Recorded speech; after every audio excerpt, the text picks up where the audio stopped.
What's up, everybody? Welcome back to Fbb Kids. We wanted to do another video, another lesson for you guys because we're still in this weird time of quarantine. So we just want to do this so you guys can get a little bit of Jesus in all the chaos. So as you can see, I have 4 random items. What are they going to do? Well, I'll show you real quick. So we're going to stack them up just like so. And I want to introduce you guys to somebody. This is one of my very important friends. This is Penn.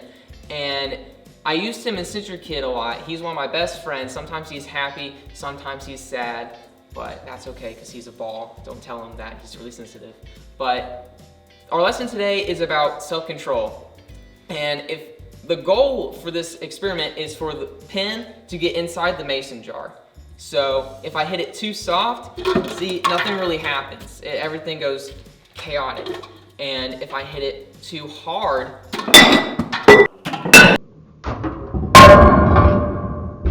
things go even chaoticer. But if you hit it just right, Penn is safe at home in his little quarantine bubble, also known as a mason jar. And our passage for today is in Titus chapter 2, is verses 11 through 12. Let me flip to it. For the grace of God has appeared, bringing salvation for all people, training us to renounce ungodliness and worldly passions, and to live self-controlled, upright, and godly in the present age.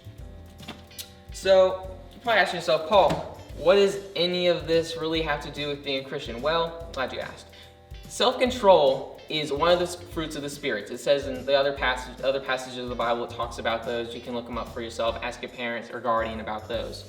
But self-control is really important because just like our experiment, if you do it wrong and you're too energetic or like it's in the wrong environment, like say for instance, you're in school and instead of using your inside voice, you're using your outside voice.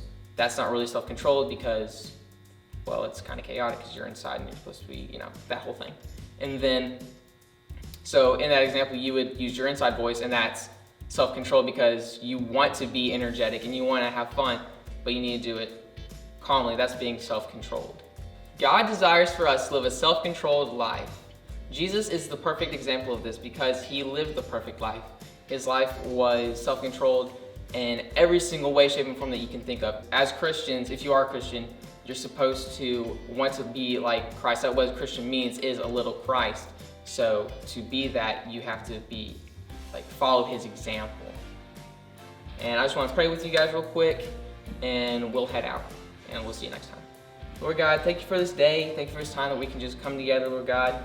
Father, I pray that you will just be with all the students that are watching this, Lord God. I pray that you will be with them in this confusing time, Lord God. Father, I pray that you will just continue to protect everybody physically, protect us spiritually as well, Lord God, because we will sometimes we forget about that in this chaotic time. We just pray that we will look to you in this chaos. In your name I pray, amen.